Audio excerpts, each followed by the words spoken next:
सहदेव जी और उनकी पत्नी निर्मला जी एक गांव में 3 मंजिला मकान में रहा करते थे। सहदेव जी एक सरकारी दफ्तर में काम करते थे। उनकी पत्नी निर्मला जी घर की कामकाजी महिला थी। उनके दोनों बेटों की शादियां हो चुकी थी और उनकी एक बेटी अभी कॉलेज की पढ़ाई कर रही थी। गांव में उनकी और 2 मकान थे जो उन्होंने किराए पर दे रखे थे। सहदेव जी के रिटायरमेंट का समय भी नजदीक आ चुका था। बेटों को बड़ी नौकरी न मिलने पर भी उनकी शादी किसी तरह कर दी गई थी। अभी भी सहदेव जी ही घर का ज्यादातर खर्च दिया करते थे। बेटों की अभी उतनी कमाई नहीं थी कि वे बाबूजी से पैसे मांगना बंद करके अपनी कमाई से घर चला सकें। दोनों बहुएं अपने सास ससुर का बहुत ख्याल रखते। उन्हें समय पर दवाई देना, डॉक्टर के पास समय पर ले जाना जैसे कार्य में कभी भी उनकी गलती नहीं होती थी। उनका पौष्टिक आहार का भी ध्यान दोनों बहुएं बहुत अच्छी तरह से रखती थी। कुछ महीनों बाद सहदेव जी रिटायर हो गए। रिटायरमेंट के बाद अब वे अपने समय बिताने के लिए घर में ही कुछ गांव के बच्चों को निःशुल्क शिक्षा देना शुरू किया। इसमें निर्मला जी भी उनका पूरा साथ दिया करती। धीरे धीरे उनका बच्चों से लगाव बहुत बढ़ गया था। घर में बच्चों के आने से घर का माहौल कोलाहल से भरा रहता।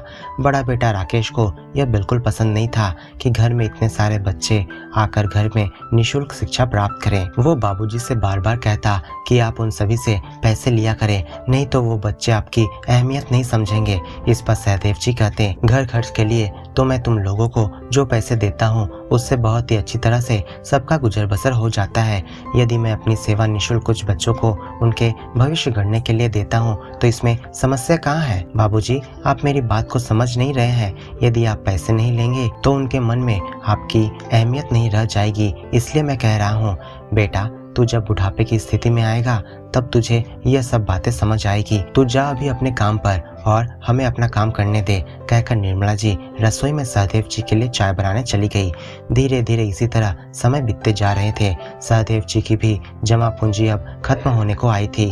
अब उनके इनकम का स्रोत बचा था तो केवल किराए से आने वाले पैसे, जिसे वे अपने दोनों बेटों को ही दे दिया करते ताकि घर खर्च अच्छे से चल सके। पर उन्हें अब थोड़ी बहुत चिंता भी होने लगी थी कि अब घर कैसे चलेगा, क्योंकि इतने दिनों से उन्होंने देखा था कि दोनों बेटे अपनी कमाई में से कुछ भी घर में नहीं देते हैं और उनकी जमा पूंजी भी खत्म होने की कगार पर है।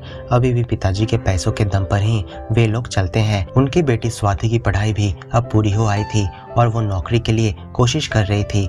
माँ बाबूजी के आशीर्वाद से उसे जल्दी ही नौकरी मिल गई और वो यह खुशी की बात बाबूजी को जब बताई तो उन्होंने कहा, खूब मेहनत कर बेटा और जिंदगी में आगे बढ़ते जा, हम तेरे साथ हमेशा खड़े रहेंगे।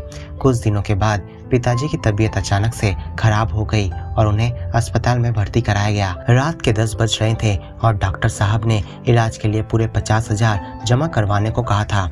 दोनों भाई आपस में बातें करने लगे। छोटा भाई सुरेश ने कहा, भैया हमारे पास अभी इतने पैसे कहाँ से आएंगे कि हम बाबूजी के इलाज के लिए खर्च करें? हमारे तो खुद के ही बच्चों के पीछे इतने खर्च हो जाते हैं। उनके स्कूल के फीस इतनी ज्यादा बढ़ गई है कि मुझे ओवर टाइम भी करना पड़ता है। कंपनी छोटा होने पर मुझे तो ज्यादा सैलरी भी नहीं मिलती है और अब इस मुसीबत में मैं बाबूजी के इलाज के लिए कोई रुपया नहीं दे सकता। हमारे बैंक में अभी जो पैसे हैं मैं उसे बच्चों के पढ़ाई लिखाई के लिए ही रखा हूँ, जिसे अभी मैं खर्च नहीं करना चाहता। राकेश यह सुनते हुए छोटे भाई से कहने लगा, मेरा हाल तो तुमसे भी बुरा है। जब से निधि माँ बनी है उसकी तबीयत भी कुछ ठीक नहीं रहती है। उसके पीछे मुझे हर महीने अच्छी खासी रकम खर्च करनी पड़ती है। हमारी कंपनी की स्थिति भी इतनी अच्छी नहीं है कि मैं कंपनी से लोन लेकर बाबूजी का इलाज करा सकूं। माँ जी को अब क्या कहे वही मुझे समझ नहीं आ रहा है। इतने में माँ जी वहाँ पहुँच गई और बेटों की शक्ल देखकर उन्हें बात समझते देर न लगी। जिंदगी भर तुम्हारे बाबूजी ने तुम्हारे लिए क्या नहीं किया? तुम्हें वो अच्छे कॉलेज में भर्ती करके पढ़ाया लिखाया। तुम्हारी जब नौकरी नहीं थी तब उनके ही पैसों से तुम अपने बच्चों की परवरिश करते थे। रिटायरमेंट के बाद उन्होंने मकान से आ रहे किराए को भी तुम्हें ही सौंप दिया ताकि तुम लोग अच्छे से घर गृहस्थी चला सको। आज बाबूजी के लिए तुम्हारे पास इलाज के पैसे नहीं हैं, यह बात मैं कैसे मान लूं? उन्होंने इतने सालों में तुम दोनों को जो पैसे दिए थे वो इतने भी कम नहीं थे कि तुम उनमें से बचत ना कर सको। ये जानते हुए भी कि बाबूजी कभी भी बचत का हिसाब नहीं मांगते, इसका मतलब ये नहीं कि तुम लोग उस बचत के पैसों को अपने काम में ले लो और उनके बुरे वक्त आने पर उन्हें अकेला छोड़ दो। मैंने भी उन्हें कितनी बार कहा कि तुम अपने बेटों पर इतना भरोसा मत करो। पर जानते हो तुम्हारे बाबूजी ने मुझे क्या कहा? निर्मला, मैं जानता हूँ कि मेरे बेटे मुझसे घर खर्च के लिए गए पैसों से जो बचत करते हैं वे मुझे वापस लौटाते नहीं हैं। मैं सब समझता हूँ पर कुछ नहीं कहता, ये जानते हुए भी, क्योंकि मैं नहीं चाहता कि घर में कोई तनाव का माहौल बने। कहते हुए निर्मला जी की आंखों से आंसू बहने लगे। माँ को रोते हुए देखकर स्वाति उन्हें चुप कराते हुए कहने लगी, तुम चिंता मत करो माँ, मैं अपनी कंपनी से लोन लेकर पापा का इलाज करवाऊंगी। इन दोनों से अब कोई उम्मीद मत रखना।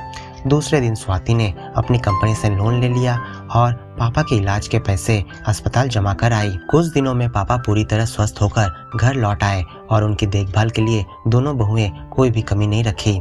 थोड़े ही दिनों में बाबूजी अब पूरी तरह स्वस्थ हो उठे। अब उनके दिनचर्या में सुबह अखबार पढ़ना, 2 घंटे वॉक पर जाना और अपने मस्तिष्क को स्वस्थ रखने के लिए बच्चों के साथ घुल मिल कर उन्हें शिक्षा देना फिर से शामिल हो गया। एक रोज बड़ा बेटा राकेश फिर से बाबूजी को कहने लगा कि आप उन बच्चों से पैसे क्यों नहीं लेते।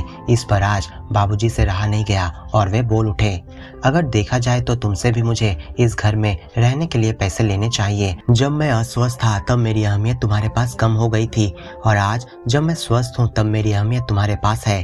तुम किस मुंह से बच्चों से पैसे लेने की बातें करते हो? तुम्हें तो शर्म आनी चाहिए कि मैंने तुम्हें इतने सारे पैसे घर खर्च के लिए दिए थे और उन पैसों से जो भी तुमने बचत करी थी उसे अपनी जेब में डालते गए। कभी भी नहीं कहा कि बाबूजी ये लीजिए, आपके दिए गए रकम में से इतने पैसे बचे हैं तो आप इन्हें रख लीजिए, बाद में आपके काम आएंगे। मैंने तुम लोगों से कभी भी नहीं पूछा कि तुम लोग मेरे पैसों का किस तरह उपयोग करते हो। मुझे तो बस 2 वक्त की रोटी सब्जी मिल जाने से ही मेरे मन को संतुष्टि प्राप्त हो जाती है।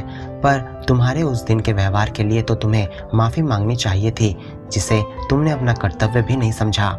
मैं अगर चाहता तो मेरे ठीक हो जाने के बाद तुम्हें घर से निकाल सकता था, पर मैंने ऐसा नहीं किया क्योंकि मैं नहीं चाहता कि तुम कहीं और जाकर मेरे नाम से मेरी बदनामी करो।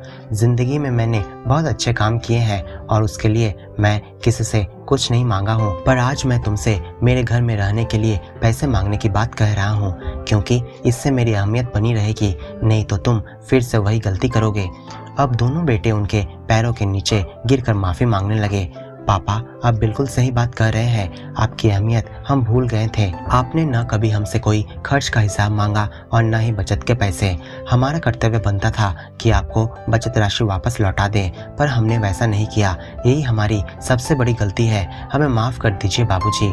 दोनों भाई हाथ जोड़कर खड़े हो गए। वहीं खड़ी निर्मला जी को दोनों बेटों की बातें सुनकर आंखों में आंसू आ गए। उन्होंने सहदेव जी से कहा, अब जाने भी दीजिए जी, गलती तो इंसान से ही होती है। शुक्र है कि इनकी गलती इन्हें कम से कम महसूस तो हो गई। आप इसे माफ कर दीजिए, ये तो हमारे ही बच्चे हैं। सहदेव जी दोनों बेटों को अब गले से लगा लिए और उनके आंखों से अब खुशी के आंसू बह निकले। तो दोस्तों, क्या आपको ये कहानी अच्छी लगी है तो इस वीडियो को लाइक और अपने दोस्तों के साथ शेयर जरूर करें और ऐसी नई स्टोरी सुनने के लिए हमारे चैनल को सब्सक्राइब करना बिल्कुल ना भूलें। आपको कौन सी प्रकार की कहानी पसंद है हमें कमेंट में लिखकर जरूर बताएं।